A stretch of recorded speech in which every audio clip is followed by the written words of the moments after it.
TV के serial पति ब्रह्मचारी में आज ईशा और आकाश की जबरन वाली शादी होने वाली है। ऐसे में ईशा आकाश की दुल्हन बन गई है, लेकिन अपनी नजरों के सामने घूंघट में अपनी माँ को देखकर ईशा खुश तो होती है कि तभी आता है कहानी में ट्विस्ट। अचानक आकाश का रवैया बदल जाता है, वो फोन पर डरने लगता है और तो और ईशा के पैरों तले घुटने भी टेक देता है। ये देख ईशा हैरान है। सूरज का फोन, वो मुझे जिंदा नहीं छोड़ेगा प्लीज। मरा इंसान हम कैसे कर रहे हैं, लेकिन आवाज तो बिल्कुल सूरज की थी। क्या बोल रहे हो? सूरज कैसे करना काम कर सकता है? वो तो मस्त काम है।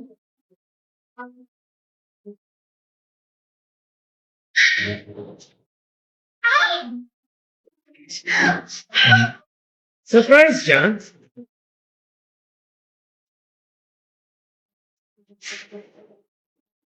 अगर मरे हुए इंसान से तुम बात कर सकते हो, फिर मैं क्यों नहीं? तुमने मुझे बेवकूफ और अपने आप को बहुत होशियार समझने की गलती कैसे की?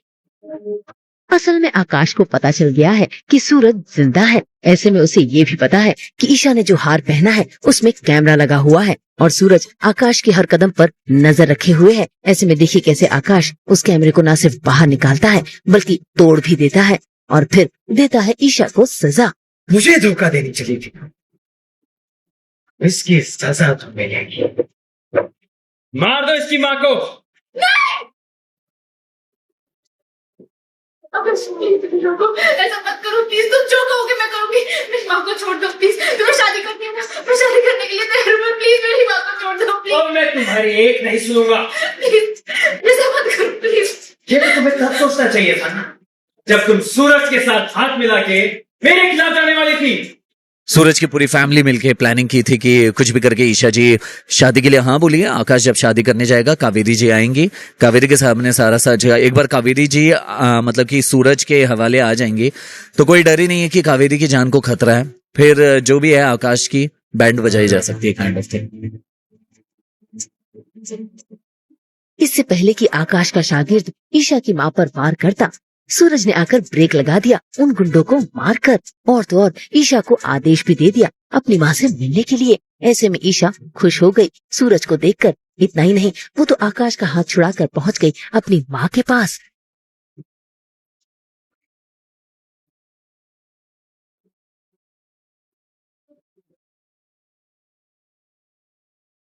और यहाँ सूरज पहुंच गया है आकाश के पास उसे सबक सिखाने के लिए। उसने न सिर्फ आकाश का सेहरा उतारा बल्कि मुक्का भी उठा लिया मारने के लिए कि तभी आ गया कहानी में ट्विस्ट, क्योंकि ईशा ने अपनी माँ का घूंघट उठाकर देखा और उसमें उसे अपनी माँ नजर नहीं आई। ये देख ईशा ही नहीं बल्कि सूरज भी हैरान है, क्योंकि यहाँ पर आकाश बाजी जो मार ले गया है।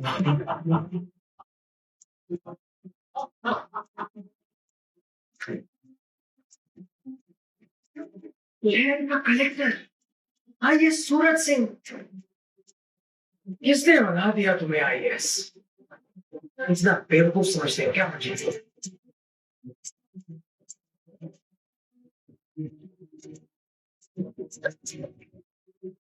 ईशा, ईशा मुझे मेरे बच्चे से मिलना है, मुझे मिलने दो। छोड़ो छोड़ो मुझे।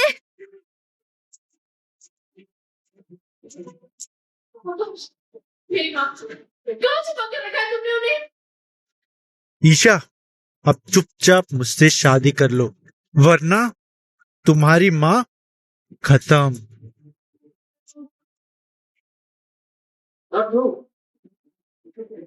क्या कहा था तुमने? क्या आज मेरी जिंदगी का आखिरी दिन होगा? आज वो दिन होगा जब तू अफसोस करेगा कि आखिर तू जिंदा है, क्योंकि आज मेरी और ईशा की शादी होगी। अगर दम है तो बोल के दिखा, वो तेरे सामने ही है। कुछ नहीं।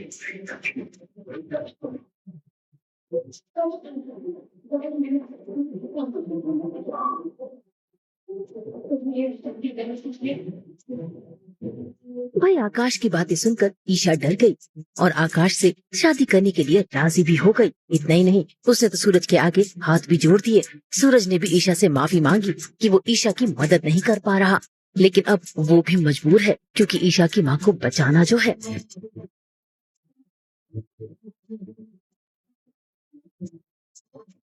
खैर, आकाश सूरज को इतनी आसानी से जाने नहीं देगा, वो तो उसे सबक सिखाएगा ही। लेकिन सूरज वो भी हार मानने वालों में से नहीं है। कितना भी घायल क्यों ना हो, वो ईशा की माँ को ढूंढने के लिए पहुंच गया है आकाश के तहखाने। और देखिए कैसे उसकी नजर पड़ जाती है एक काले बोरे पर जिसमें ईशा की माँ बंधी हुई है। ऐसे में आकाश उस बोरे को खोलता है और घूंघट ओढ़े औरत की शक्ल देखता है और उसे राहत भी मिलती है।